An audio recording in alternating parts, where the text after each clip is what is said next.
Hey, guess what time it is? It's time to register for CrimeCon 2019. CrimeCon is the largest gathering of true crime fans in the world. You will meet up close and personal true crime journalists, authors, investigators, podcasters, and media personalities. CrimeCon is equal parts education and experience, with plenty of time for meet and greets and the ability to ask those burning questions you have about true crime cases you've long been fascinated by. CrimeCon 2019 will be held June 7th through 9th at the Hilton Riverside in New Orleans. New guests just announced include Deborah and Tara Newell, whose story was featured on the very popular podcast Dirty John, that was also made into a miniseries. Rabia Chowdhury will also be there to talk about the continued fight to exonerate Adnan Syed. And new additions to Podcast Row include Nick and the Captain from True Crime Garage. And, of course, I will also be on Podcast Row, and I can't wait to meet you. Use my discount code, ONCE19, to get 10% off a standard badge registration at crimecon.com. And if you use the discount code ONCE19, send a screenshot of your registration just showing your name and the redeemed discount code, ONCE19, and you'll be entered into a drawing for a VIP guest pass for our New Orleans meetup during CrimeCon week. You can only be entered into that drawing if you use my discount code, ONCE19. Meetup details will be released at a later date, but I promise it will be a blast. Don't wait. CrimeCon is expected to sell out this year, and you don't want to miss it.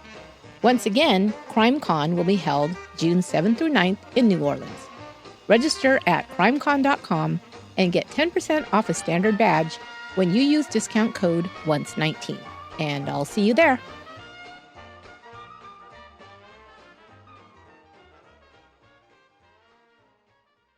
This podcast details true crime cases. It contains adult themes and may contain descriptions of violence. It is not intended for children. Listener discretion is advised.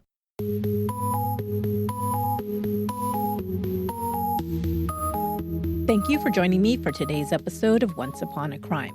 This is the last chapter in the series, Bad Sports, where I detail sports-related crimes. So far, we've covered hockey, soccer, and bodybuilding. But I couldn't let this series end without discussing a case centered around America's favorite pastime, baseball. Every year, when springtime rolls around, baseball fans become excited to head out to the ball fields to watch their favorite players. There's nothing like sitting in the stadium on a warm summer day with a cold drink and a hot dog while rooting your team on to victory. It's a popular pastime for Americans, with approximately 70 million fans attending major league games each year. But over the years, some teams have found ticket sales somewhat lackluster. Whether this was due to the team having a few bad years in a row, resulting in fans losing hope for a winning season, or a turn in the economy that had spectators staying home, or any other reason, team owners and management had to come up with creative ways to fill the seats. One way to do this was through promotional nights. If you've been to any kind of sporting event recently, you probably know about these types of special promotions. Ticket holders may receive a gift like a t-shirt or a bobblehead doll, or sometimes it's a special event taking place at the game, like fireworks or a celebrity throwing out the first pitch. Some of these promotions are a hit, others not so much. In 2010, the Cleveland Cavaliers held a Snuggie Night. Each person in attendance received a Snuggie, those one-piece pajama-like blankets that were all the rage for about 10 minutes. It was a huge success, and the pictures of the fans wearing their Snuggies was adorable. One strange promotion that wasn't so well received was the Hagerstown Suns' pre-planned funeral night. One lucky winner was awarded with a funeral package, including a casket, embalming service, and death certificate. Fun? The show Seinfeld even made fun of promotional days at the stadium, with New York Yankee employee George Costanza suggesting events like John Voight Day and Snow Tire Day. But a real-life promotional day at a Major League Baseball game would start out bad and get worse over 9 innings. Rival teams who came to not only play a game, but to settle a beef, combined with a large crowd of rowdy fans and way too much alcohol, turned a summer baseball game into an event that would go down in sports history books as something not to be believed. This is Chapter 4 of Bad Sports, 10-Cent Beer Night. In 1974, Cleveland, Ohio was a city on the decline. Founded along the banks of the Cuyahoga River in 1796, Cleveland had once been an important shipping hub for coal and iron ore. With the completion of the Ohio and Erie Canal in 1832, the city was ideally positioned as a shipping center connecting the Ohio River and Great Lakes with the Atlantic Ocean. It would become an important commercial center by the early 20th century. John D. Rockefeller would found the Standard Oil Company in Cleveland in 1870. Early automobile companies and other manufacturing industries would open factories in the city, providing jobs for Cleveland residents. Immigrants from Eastern European countries and migrants from the rural South came in droves to take jobs in Cleveland factories, and the city's population grew. By the 1920s, Cleveland ranked as the U.S.'s fifth largest city. Cleveland continued to prosper after World War II, and it would eventually become synonymous with sports. The Cleveland Indians, the city's Major League Baseball club, won the World Series in 1920 and again in 1948. Their football team, the Cleveland Browns, would become one of the winningest teams in American football history, winning 8 titles between 1946 and 1964. Jesse Owens, who became famous for winning 4 gold medals in track and field in the 1936 Olympics, is a Clevelander. By the 1950s, Cleveland was known as the City of Champions. But by the 1970s, manufacturing began to decline and unemployment rose. Over 600 factories were shuttered by 1970. High unemployment combined with inflation, the savings and loan crisis, and other economic problems caused Cleveland to experience a severe recession. The Cuyahoga River, which had once contributed to Cleveland's prosperity, became so polluted by manufacturing waste dumped into it that it caught fire several times. In 1952, the river fire did $1 million in damages to boats, a bridge, and a riverfront office building. Another river fire in 1969 did much less damage, but led to investigations and then the creation of the Federal Environmental Protection Agency, the Clean Water Act, and other environmental organizations and reforms. In the midst of all these disasters, it was no wonder that the Cleveland Indians were having trouble filling the seats at their home games. On top of all of this, the team itself wasn't doing so well. Leading into June 1974, their record sat at 22 wins and 25 losses. But an even bigger problem might have been that their stadium had been built when city officials and residents alike believed Cleveland would continue to grow and prosper. Cleveland's Municipal Stadium, the first to be built entirely with public funding, was planned to hold over 74,000 fans. Of course, at that time, the stadium's planners didn't expect Cleveland's population to shrink so rapidly. The city lost over 170,000 residents beginning in 1970. On May 13, 1974, the Indians hosted the Boston Red Sox with a hometown crowd of only 4,200 people in the stands. The Indians' executive vice president, Ted Bonda, called a meeting to gather ideas of how to increase attendance at games. The company was in the red, and something needed to be done quickly. Several ideas were floated, some old and some new. One suggestion was to hold a 10-cent beer night. Fans might not be rushing out to purchase tickets to watch a team with a losing season, but just about anybody would pay $1 to see the game if it meant that they could purchase beer for a dime. The normal cost for a beer at a game in 1974 was 65 cents. Now, this might seem like a bad idea in hindsight, but to be fair, the Cleveland Indians had held a successful and well-attended beer night 3 years earlier. Back then, the beer had only cost 5 cents per cup, and all had gone well. The Cleveland Indians' head office approved the idea and scheduled several 10-cent beer night promotions for the second half of the season, the first to be held on June 4th, 1974. Little did they know it would be a game that would live in infamy.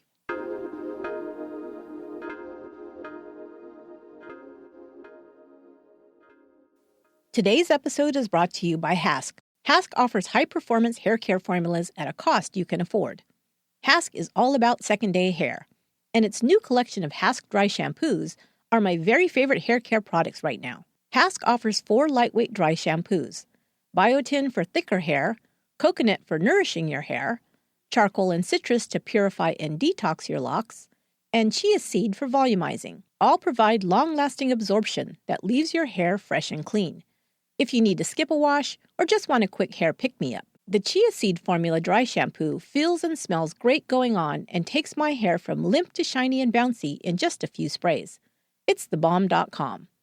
All Hask formulas are free of aluminum, sulfates, parabens, and gluten. And even if you don't know what all that is, it's just not good for you or your hair, and Hask leaves it out of their products. You're welcome. Hask Dry Shampoo is available at Walmart. Shop now in-store or online at walmart.com. There you also will find many more great Hask products: shampoos, conditioners, deep conditioners, leave-in sprays, and more. To see the entire product line, visit haskbeauty.com. That's HASKbeauty.com.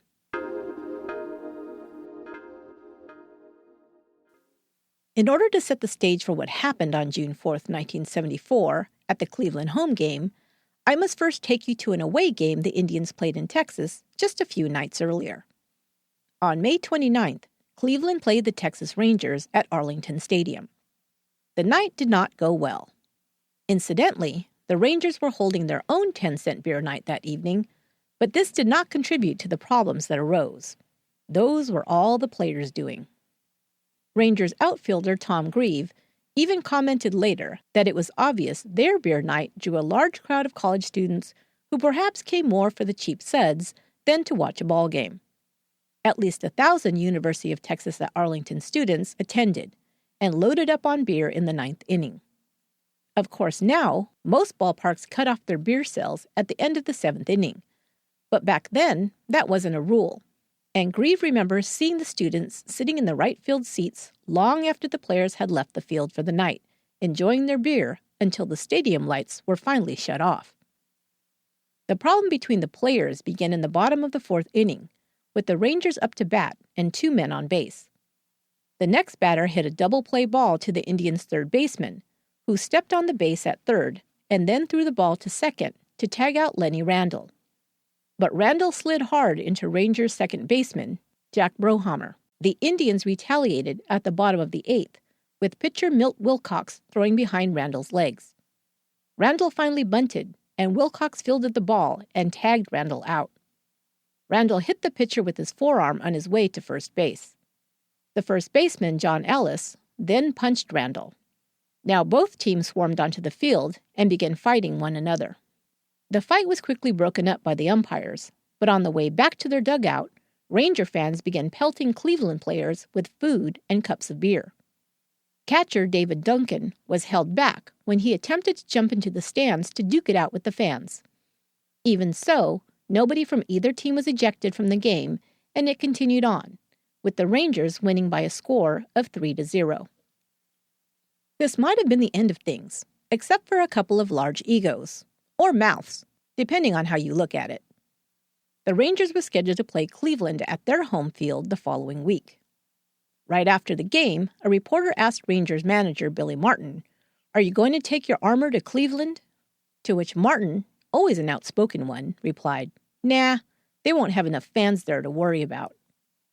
To assure that the bad blood between the two teams remained right up until game night, Cleveland sports radio talk show host Pete Franklin stirred up Cleveland fans calling for revenge against the Rangers daily on the airwaves during the week before the game. Now, under normal circumstances, all of this team-inspired rivalry could be considered harmless fun. Everyone who's been to any sporting game has probably heard boos from the stands when the rival team takes the field.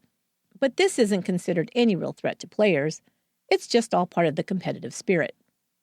So, there were a couple of factors leading up to the events of that June night at the ballpark.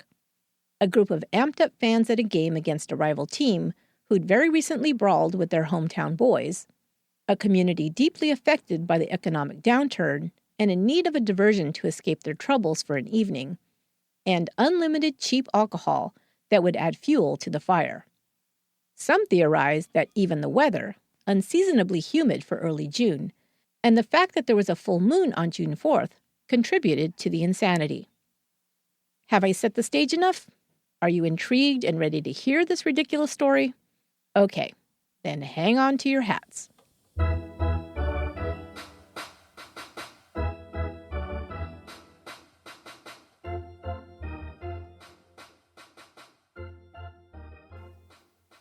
The goal of the 10-cent beer night promotion was to bring Cleveland fans to Municipal Stadium, and it worked like a charm. On their best days, the Indians sold about 12,000 tickets, but over 25,000 fans showed up to watch the Indians play the Rangers on June 4, 1974. The majority of the attendees were younger than usual. College students were home on summer break just in time for the game, and large groups of them purchased tickets in anticipation of cheap entertainment and even cheaper beer. A ticket in the bleacher seats cost only 50 cents. One of these college students would go on to become an NBC News broadcaster and the host of the long-running talk show Meet the Press. Of his attendance at the game, Tim Russert was quoted as saying, "I went with $2 in my pocket. You do the math." Most of these young men were seen purchasing the limit of 6 12-ounce beers. To clarify, the 6-beer limit wasn't over the entire game, just the amount that could be purchased at one time. People would purchase multiple cups of beer and then pass them along to friends and return to the line for more. Men, women, young and old purchased multiple beers at once, leading to many fans becoming inebriated early in the game. Other reports state that many fans showed up to the game already under the influence of either alcohol, marijuana, or both. They were ready for a party. There was no mistaking this. One other factor at play that I haven't yet mentioned was that at that time in most places in the U.S., the legal drinking age was just 18 years old.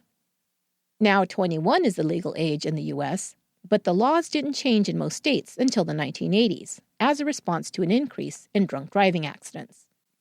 The Texas Rangers took an early lead in the game, scoring their first run in the second inning. Fans, clearly feeling tipsy already, became louder and more unruly. The first incident of the night took place during the second inning. An unruly fan took to the field, and it wasn't a frat boy, but a middle-aged woman. She ran to the Indians' on-deck circle, lifted her top, and flashed her breasts at the crowd. As the crowd started hooting, the umpires arrived to pull her off the field. She then tried to kiss umpire crew chief Nestor Chilek, who was having none of it. By this time, contraband firecrackers brought into the stadium by fans had been going off every few minutes, adding to the cacophony of the increasingly rowdy and drunken crowd. Like I mentioned, there was no limit on the number of beers a person could purchase throughout the game, so the lines for beer were relentless. The concession stands couldn't keep up with the demand, and the lines were clogging up the stadium walkways. So a decision was made to drive in Stroh's beer trucks and serve beer right from the taps. The trucks were set up outside the outfield fence, with a couple of tables in place to take money and distribute cups of beer. This, however, was not a very well thought-out plan, because the stadium didn't have staff to man the trucks. They decided to pull 2 teenage girls from another concession stand to cover the beer sales from the trucks. One girl was to pour the beer, the other to take the money. Okay, a couple of things here. Number one, maybe that was legal in 1974, but when I was working in the bar and restaurant industry, you had to be 21 years old to serve beer.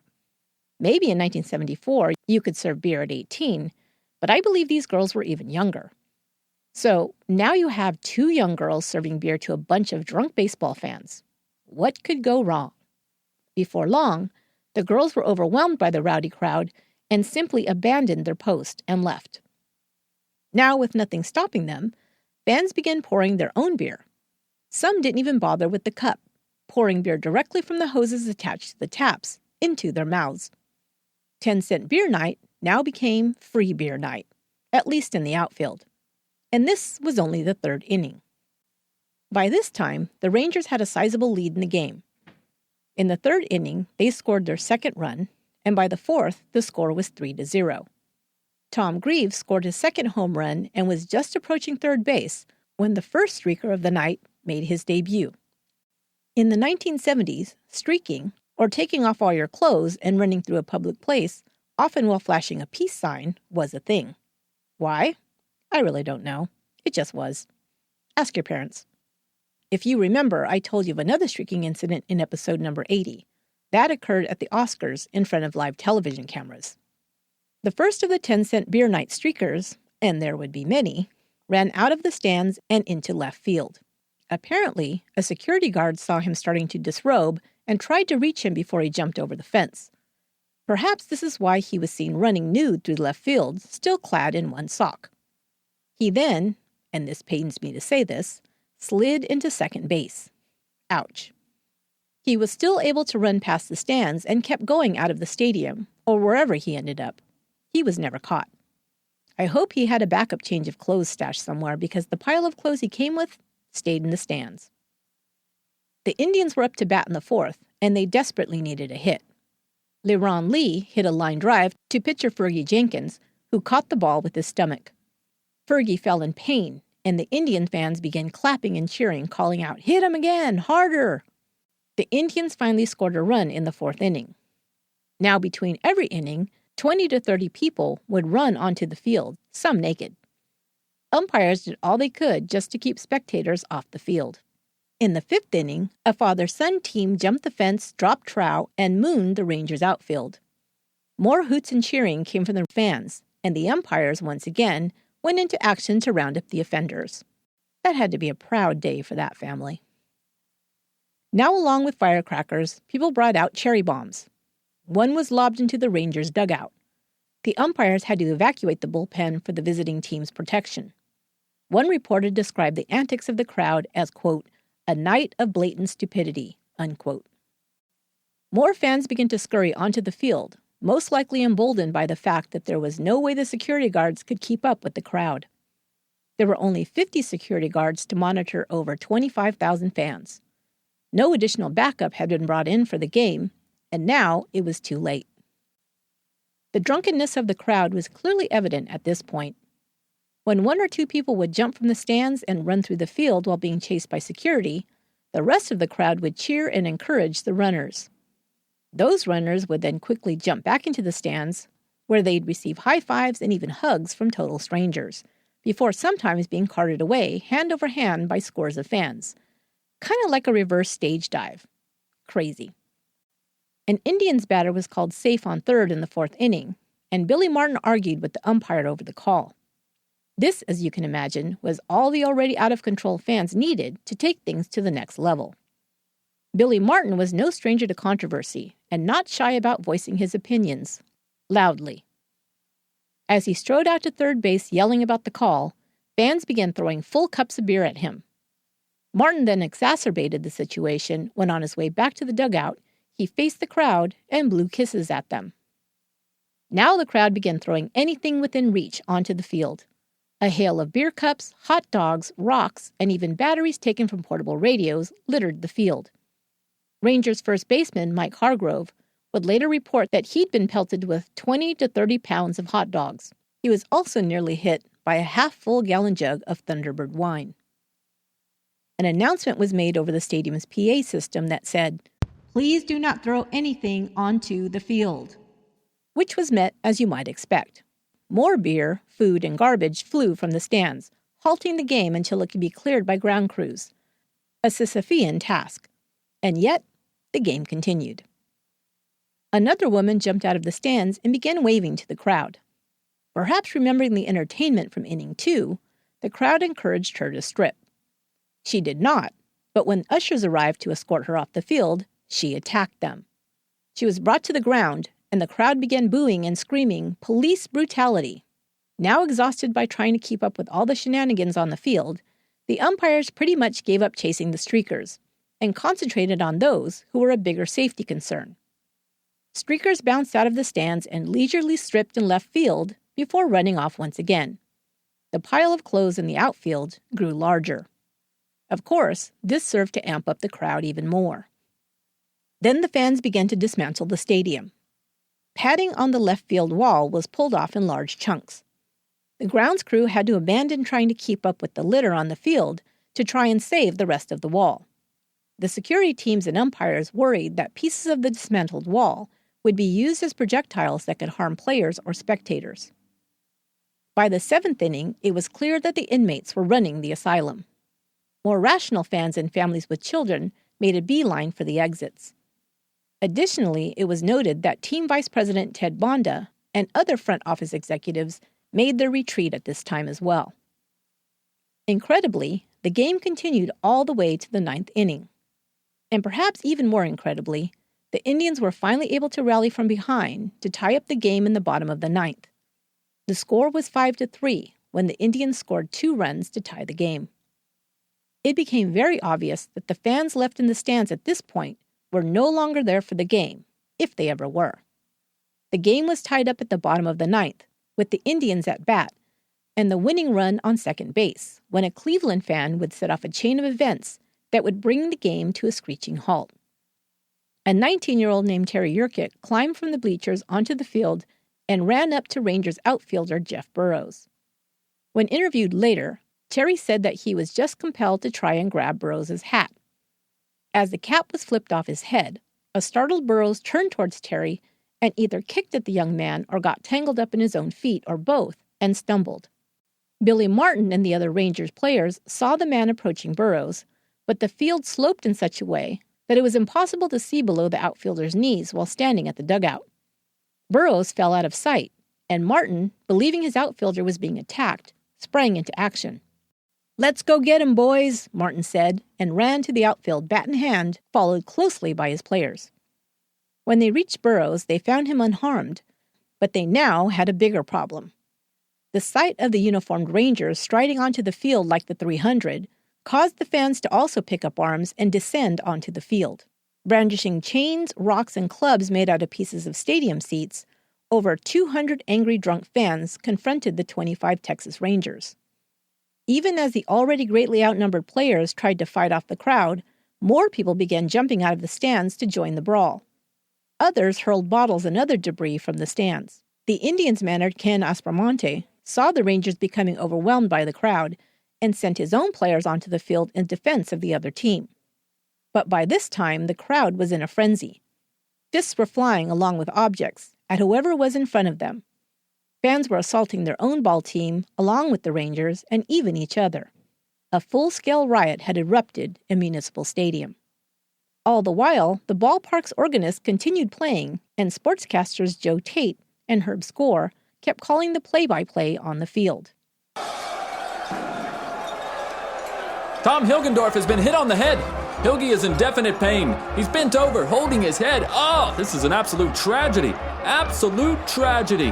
I've been in this business for over 20 years, and I've never seen anything as disgusting as this. And I'll be perfectly honest with you, I just don't know what to say. I don't think this game will continue, Joe. The unbelievable thing is people keep jumping out of the stands after they see what's going on. Well, that shows you the complete lack of brain power on the part of some people. There's no way I'm going to run out into the field if I see some baseball player waving a bat out there looking for somebody. This is tragic. The whole thing has degenerated now into just... Now we've got another fight going on with fans and ball players. Hargrove has got some kid on the ground, and he is really administering a beating. Well, that fellow came up from behind and hit him was what happened. Boy, Hargrove really wants a piece of him, and I don't blame him. Look at Duke Sims down there going at it. Yeah, Duke is in on it. Here we go again. They've stolen the bases. The security people here are just totally incapable of handling this crowd. They just, well, short of the National Guard, I'm not sure what could handle this crowd right now. It's unbelievable. Just unbelievable. People go into the seats and others jump down to take their place. The bases are gone.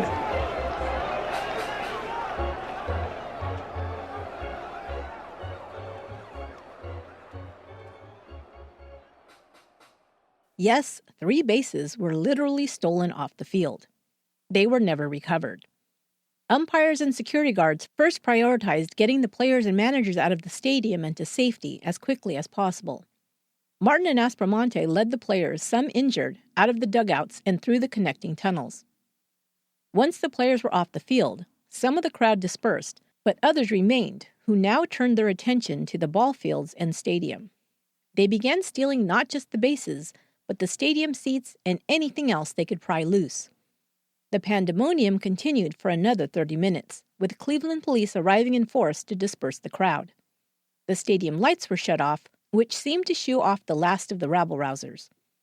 All the while, the stadium organist continued playing "Take Me Out to the Ball Game." Perhaps she believed the old adage that music calms the savage beast.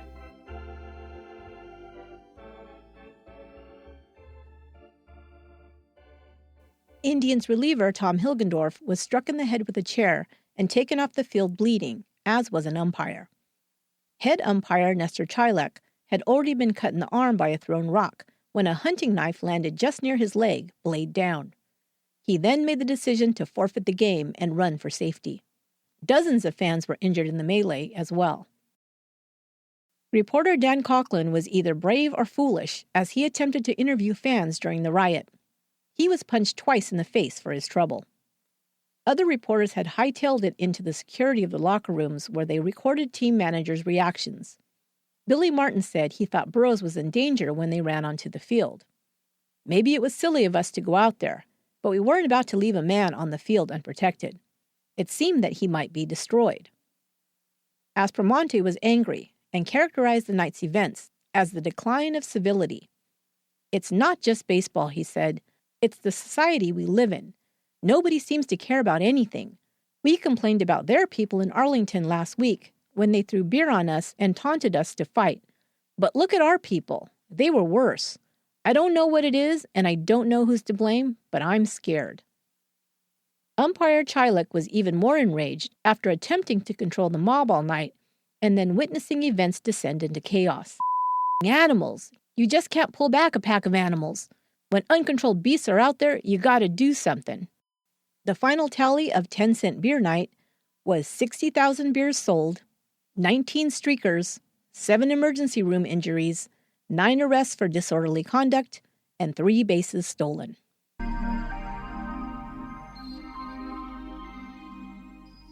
The following day, a press conference was held. The question everyone wanted answered was regarding the folly of 10-cent beer night. Ted Bonda was asked if he thought it was a foolish decision. Had it been mishandled or not thought through well enough? Why wasn't there more security for such a large crowd? Why hadn't there been limits as to how much beer an individual could purchase? Bonda, without good answers and exasperated by the questions, finally threw up his hands and said, "Gentlemen, you're giving beer a bad name." But American League President Lee MacPhail would say, there was no question that beer played a part in the riot. Cleveland General Manager Phil Segui would blame the umpires for losing control of the game. In response to this, the Sporting News editorial said, Segui's perspective might have been different had he been in Chilak's shoes, in the midst of knife-wielding, bottle-throwing, chair-tossing, fist-swinging drunks. But not everyone blamed the beer. In fact, beer nights were not even banned. The Indians hosted another 10-cent beer night that same summer. On July 18th, Cleveland played the Oakland A's with a crowd of over 41,000 in attendance. Beer was still only 10 cents a cup, but this time the stadium had more than 4 times as many security guards on duty. More importantly, each ticket holder over 18 years old received only 2 10-cent beer tickets. The game went off without a hitch. Cleveland lost to the Athletics 3-2. At the end of the season, the Indians came in at 4th place in the AL East with a record of 77 wins and 85 losses. Manager Aspromonte lost his job and was replaced by his own first baseman, Frank Robinson.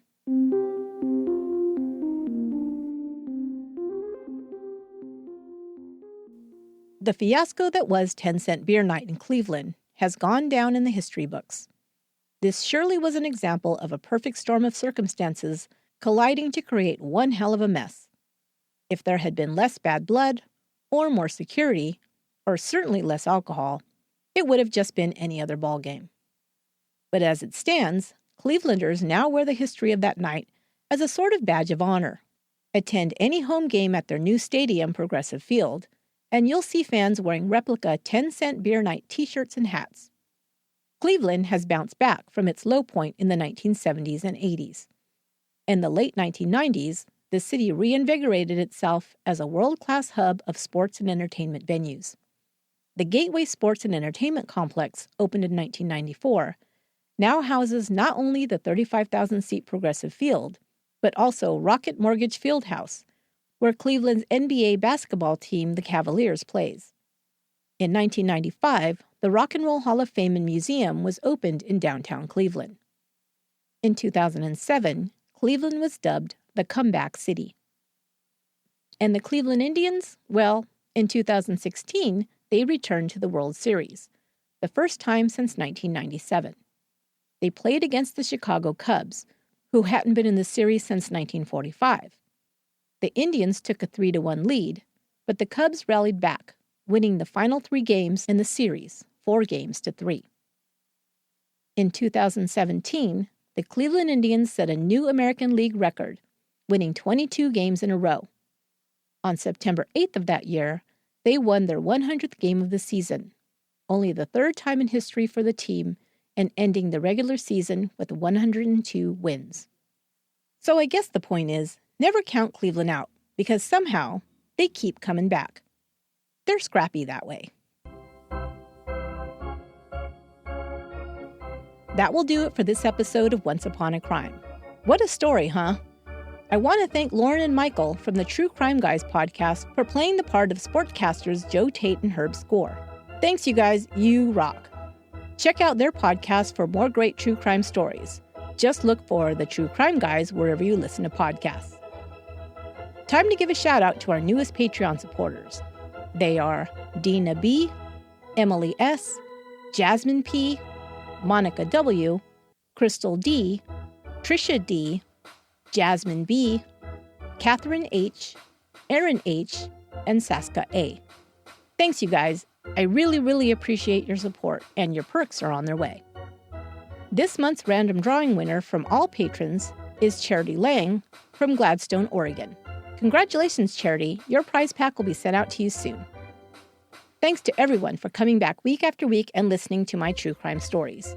If you have any case suggestions, you can send those to me at esther@truecrimepodcast.com. You can find all the links to our social media, merchandise, and sponsor discount codes at our website, truecrimepodcast.com. Until next time, be good to one another.